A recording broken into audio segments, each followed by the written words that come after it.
అగస్త్య మహర్షి పూజకు మెచ్చిన పరమేశ్వరుడు ఆయనకు ఔషధ మూలికల గురించి మరియు వైద్యానికి ఆ మూలికలను ఎలాగా ఉపయోగించాలో బోధించారు.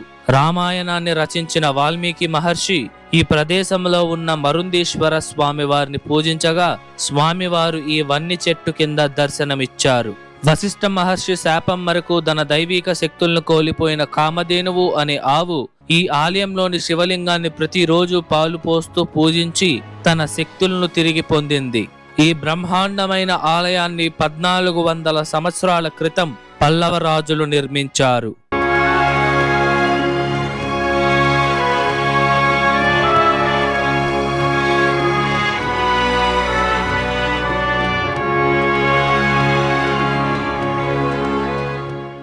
హాయ్ హలో నమస్తే, వెల్కమ్ టు అవర్ ఛానల్ ఆలయ యాత్ర. ఈరోజు మనం 276 పాడల్పెట్ర స్థలాలలో ఒకటైన శ్రీ మరుందీశ్వర స్వామి వారి ఆలయాన్ని అయితే దర్శించబోతున్నాము.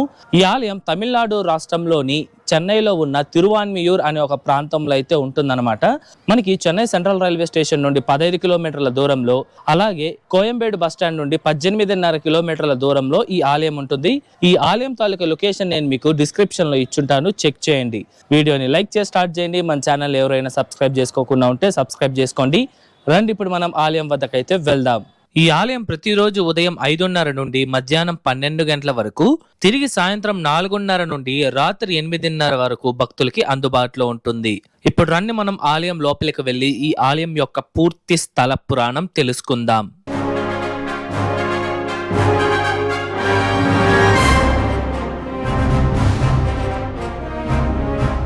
పూర్వం అగస్త్య మహర్షి ఔషధ మూలికల గురించి మరియు వాటి లక్షణాల గురించి పూర్తిగా జ్ఞానం పొందాలని ఈ ప్రదేశంలోని పరమేశ్వరుడికి తపస్సు చేయగా, ఆయన తపస్సుకు మెచ్చిన పరమేశ్వరుడు ఈ ప్రాంతంలో ప్రత్యక్షమై అగస్త్య మహర్షితో ఔషధ మూలికల గురించి మరియు ఏ వ్యాధికి ఏ మూలికలను ఉపయోగించి ఆ రోగాన్ని నయం చేయాలి అని పూర్తిగా వివరించి మూలికల యొక్క శక్తిని మరియు వాటి గొప్పతనాన్ని అగస్త్య మహర్షికి స్వామివారు బోధించారు. దీని కారణంగానే అగస్త్య మహర్షి మూలికలను ఉపయోగించి చేసే వైద్య శాస్త్రాన్ని పూర్తిగా నేర్చుకున్నారు.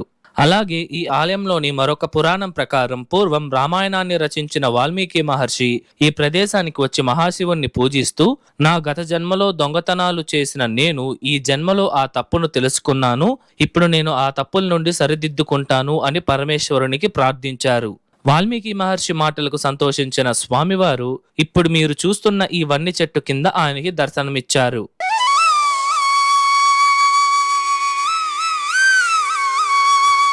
ఈ చెట్టు ఎక్కడుందంటే మనం ఆలయానికి పడమర వైపున ఉన్న ఈ గోపురం నుండి మనం లోపలికి రాగానే ఈ మొదటి ప్రాకారంలో ఎడమ వైపునైతే ఉంటుంది. ఇలా ఈ ప్రదేశానికి వాల్మీకి మహర్షి వచ్చినందువలన ఈ ప్రాంతానికి తిరువాల్మీకి ఊర్ అని పేరు వచ్చింది. అది కాలక్రమేణా తిరువాన్మియూరుగా మారింది.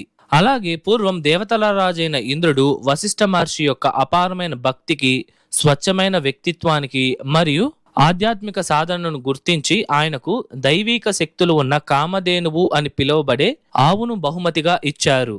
ఈ కామధేనువు శక్తి ఏంటంటే, ఈ ఆవు పాలు నేయే కాకుండా బంగారం, ఆహారం, బట్టలు మరియు అనేక వస్తువుల్ని ప్రసాదిస్తుంది. పూర్వం ఒకసారి వశిష్ఠ మహర్షికి మరియు విశ్వామిత్ర మహర్షికి యుద్ధం జరిగినప్పుడు ఈ కామధేనువు సహాయంతోనే వశిష్ఠ మహర్షి ఆ యుద్ధంలో గెలిచారు. అలా ఒకసారి కామధేనువు వశిష్ఠ మహర్షి చేస్తున్న పూజకు పాలునివ్వడం ఆలస్యం చేసింది. దానికి కోపగించిన ఆ మహర్షి కామధేనువుతో, నువ్వు నీ దైవిక శక్తులన్నీ కోల్పోయి కేవలం ఒక సాధారణ ఆవుగా జీవనం సాగిస్తావు అని శపించారు. అలాగే ఆ కామధేనువు తనకు చేసిన మేలును గుర్తించుకున్న వశిష్ఠ మహర్షి ఆ కామధేనువుతో, నువ్వు ఈ శాపం నుండి విముక్తి పొందాలి అంటే తిరువాల్మీకి ఊర్ అనే ప్రాంతంలో ఉన్న మరుందీశ్వర స్వామి వారిని పూజించు అని సలహా ఇచ్చారు.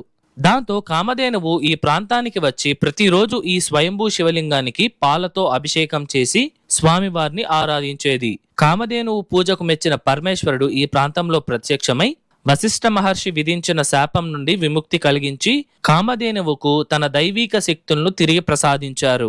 ఈ ఆలయంలోని శివలింగాన్ని కామధేనువు పాలు పోస్తూ పూజించినందున స్వామివారిని పాల్వన్ననాథర్ అని కూడా పిలుస్తారు. ఈ మరుందీశ్వర స్వామి వారిని సూర్యుడు ప్రతిరోజు రాత్రిపూట పూజిస్తారని నమ్ముతారు. అలాగే రామాయణ కాలంలో రాముడు ఈ ప్రాంతంలోని స్వయంభూ శివలింగాన్ని కూడా ఆరాధించారు. అలాగే కొన్ని శాపాలకు గురైన చంద్రుడు ఈ ఆలయంలోని శివలింగాన్ని పూజించి ఆ శాపం నుండి విముక్తి పొందారు. వీళ్ళే కాకుండా ఈ శక్తివంతమైన శివలింగాన్ని హనుమంతుల వారు, దేవతల రాజైన ఇంద్రుడు మరియు భరద్వాజ మహర్షి కూడా పూజించారు.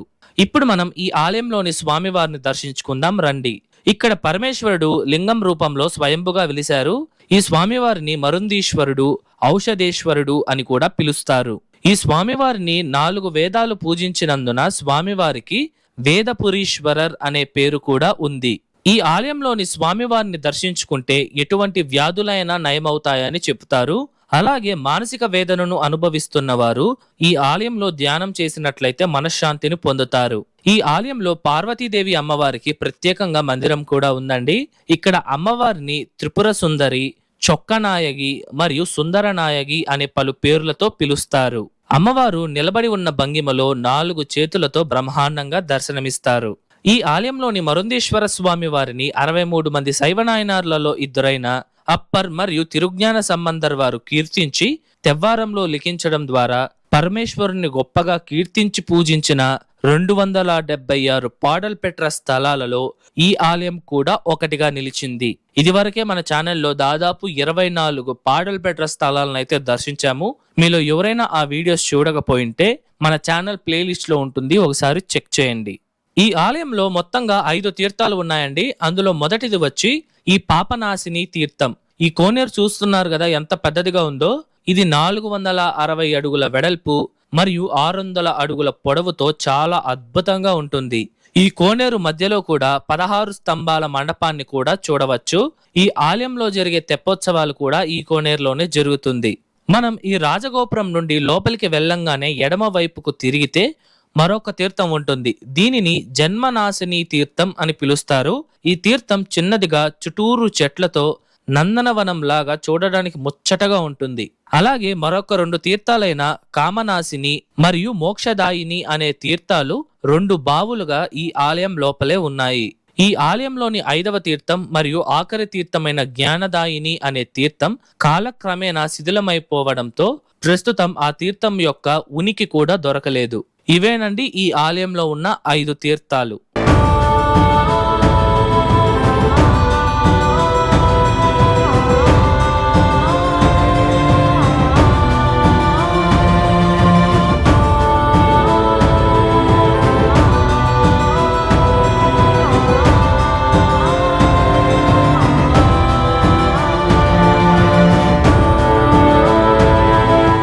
ఇప్పుడు మనం ఈ ఆలయం యొక్క పూర్తి నిర్మాణ చరిత్రను తెలుసుకుందాం. ఈ బ్రహ్మాండమైన ఆలయాన్ని 7వ శతాబ్దం అనగా దాదాపు 1400 సంవత్సరాల క్రితం పల్లవరాజులు నిర్మించారు. పల్లవరాజుల తర్వాత 9 నుండి 11వ శతాబ్దం కాలంలో చోళరాజులు కొంత భాగం నిర్మించి అభివృద్ధి చేశారు. 11వ శతాబ్దంలోనే రాజరాజ చోళ కుమారుడైన రాజేంద్ర చోళ ఈ ఆలయాన్ని సందర్శించి మరుందీశ్వర స్వామి వారిని దర్శించుకున్నారు. చోళరాజుల తర్వాత 15వ శతాబ్దంలో విజయనగర రాజులు ఈ ఆలయాన్ని కొంతవరకు పునర్నిర్మించి అమ్మవారి మందిరం ముందర ఉన్న ముఖమండపాన్ని అద్భుతమైన శిల్పకళ ఉట్టిపడేలా బ్రహ్మాండంగా నిర్మించారు. ఈ ఆలయం దాదాపు 1.5 ఎకరా విస్తీర్ణతలో నిర్మించడం జరిగిందండి. ఈ ఆలయంలో మొత్తంగా 3 గోపురాలుంటాయి. అందులో మొదటిది ఈ రాజగోపురం.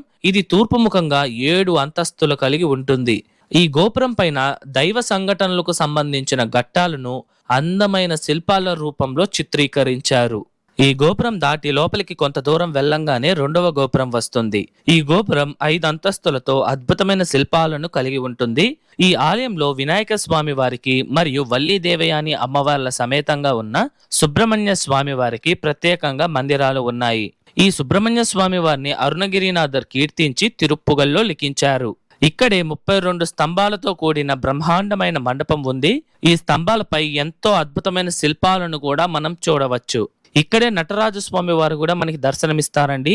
ఈ నటరాజస్వామి వారు చాలా ప్రత్యేకం. ఎందుకంటే ఈ ప్రాంతంలోనే స్వామివారు నృత్యాన్ని ప్రదర్శించారు కనుక ఈ ప్రాంతం చాలా ప్రత్యేకం. ఈ ఆలయంలోని 3వ గోపురం పడమర వైపుగా 5 అంతస్తులను కలిగి ఉంటుంది. ఇక్కడే బలిపీఠం, ధ్వజస్తంభం మరియు నంది మండపం కూడా ఉంటుంది. ఈ ఆలయంలో జరిగే పండుగల విషయానికి వస్తే ప్రతి శివరాత్రి, మాస శివరాత్రి మరియు ప్రదోష కాలంలో పూజలు ఘనంగా జరుగుతాయి. అలాగే ప్రతి సంవత్సరం మార్చ్, ఏప్రిల్ నెలల్లో 10 రోజుల పాటు బ్రహ్మోత్సవాలు అంగరంగ వైభవంగా జరుగుతుంది.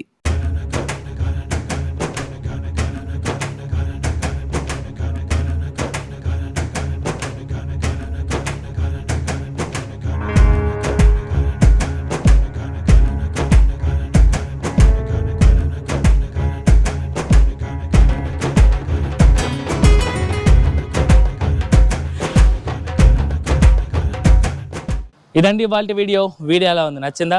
ఐ హోప్ ఈ ఆలయం తాలూకా పూర్తి చరిత్ర మీకు అర్థమయ్యేలా చెప్పాను అనుకుంటున్నాను. మీకు ఎటువంటి డౌట్స్ ఉన్నా సరే మర్చిపోకుండా కామెంట్స్లో తెలియజేయండి, నేను మీకు పక్కా రిప్లై ఇస్తాను. అలాగే ఈ వీడియోకి ముందు మన ఛానల్లో చెన్నైలో ఉన్న దేనుపురీశ్వర స్వామి వారి ఆలయం, అలాగే 108 దివ్య దేశాలలో ఒకటైన షోలింగర్ యోగ నరసింహ స్వామి వారి ఆలయంతో పాటు దాదాపు 150 ఎకరాల కోనేరు కలిగి ఉన్న శ్రీ సంజీవరాయర్ స్వామి వారి ఆలయాన్ని కూడా మనం దర్శించాము. ఈ వీడియోస్ ఎవరైనా చూడకపోతే వాటి లింక్స్ నేను మీకు డిస్క్రిప్షన్లో ఇచ్చాను, చెక్ చేయండి. ఈ వీడియో ఎలా ఉంది, నచ్చిందా? నచ్చితే లైక్ చేయండి, మీ ఫ్రెండ్స్ అండ్ ఫ్యామిలీస్కి షేర్ చేయండి, అండ్ దయచేసి మన ఛానల్ని సబ్స్క్రైబ్ చేసుకోండి. మరొక అద్భుతమైన ఆలయం వీడియోతో మీ ముందరకు వస్తా. అంతవరకు మీ శివ వరప్రసాద్ సైనింగ్ ఆఫ్.